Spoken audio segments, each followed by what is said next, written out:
اللہ وکفا وسلام علی عبادہ الذین اصطفیٰ اما بعد۔ عزیز سامعین، جیسا کہ آپ جانتے ہیں ہمارا 40 روزہ علم دین کورس چل رہا ہے،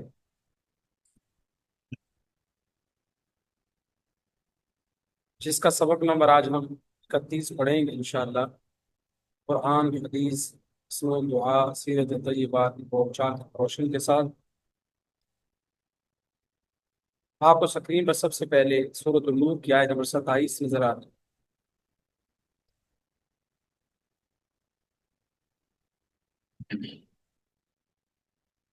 سب سے پہلے ہم اس کی تلاوت کرتے ہیں۔ اعوذ باللہ من الشیطان الرجیم، بسم اللہ الرحمن الرحیم۔ يا أيها الذين آمنوا لا تدخلوا بيوتا غير بيوتكم حتى تستأنسوا وتسلموا على أهلها، ذلكم خير لكم لعلكم تذكرون۔ صدق الله العظيم۔ سورہ نور کی آیت 27 میں اللہ تعالیٰ کیا ارشاد فرماتے ہیں، دیکھیے ترجمہ: اے ایمان والو، اپنے گھروں کے سوا دوسرے گھروں میں داخل نہ ہوا کرو یہاں تک کہ تم ان سے اجازت دو، اور ان کے رہنے والوں کو داخل ہوتے ہی سلام کہا کرو۔ یہ تمہارے لیے بہتر نصیحت ہے تاکہ تم اس کی حکمتوں میں غور و فکر کرو، تاکہ تم نصیحت حاصل کرو۔ تذکرون کا معنی یہ بھی ہے۔ دیکھیے سورۃ النور کی آیت نمبر 27 ہے۔ سورۃ النور کا جو مرکزی موضوع ہے، جو مین تھیم ہے، وہ ہے اصلاح معاشرہ، اور خاص طور پہ معاشرے کو بے حیائی سے بچانا۔ تو اسی سلسلے میں گفتگو چل رہی ہے۔ تو اس آیت کے اندر اللہ تعالیٰ فرما رہے ہیں کہ بے حیائی پھیلنے کا ایک سبب یہ بھی ہوتا ہے، آدمی کسی دوسرے کے گھر میں چلا جاتا ہے، بے پردگی ہوتی ہے، جس سے بے حیائی پھیلتی ہے۔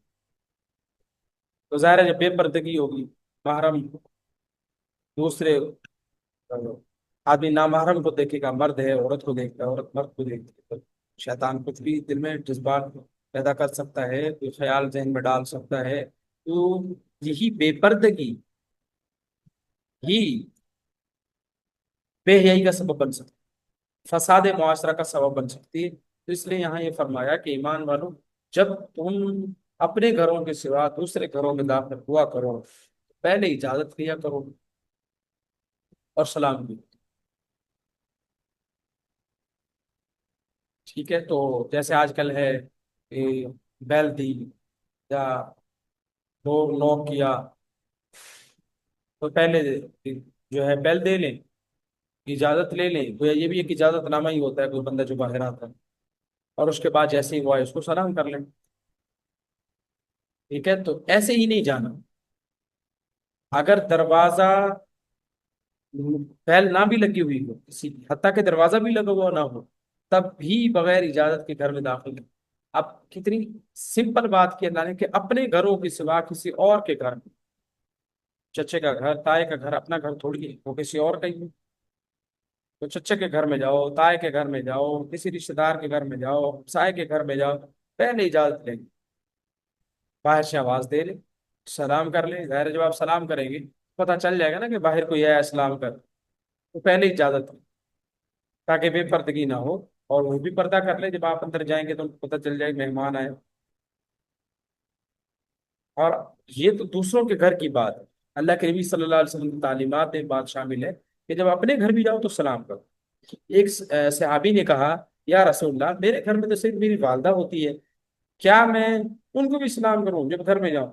آپ صلی اللہ علیہ وسلم نے ارشاد فرمایا، ہاں کیوں نہیں، کیا تم یہ چاہتے ہو کہ تم اپنی والدہ کو ایسی حالت میں دیکھو جو تمہیں پسند نہ ہو سکتا ہے گھر میں کام کرتے ہوئے اب والدہ کو یہ پتا ہے کہ گھر میں تو کوئی نہیں ہے، تو اپنا ریلیکس ہو کے بالکل کوئی کپڑوں کا خیال نہیں ہے، جیسے بھی بیٹھی ہیں، اب ایسی حالت ہو سکتی ہے کہ بیٹے کو پسند نہ ہو، اور خام خواہ کوئی بے ادبی کر بیٹھے، کوئی غلط جملہ ماں کو کہہ بیٹھے، یا خود اسے شرمندگی اٹھانی پڑے۔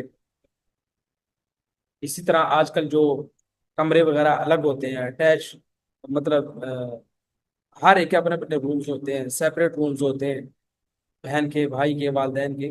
تو اسی طرح ان گھروں میں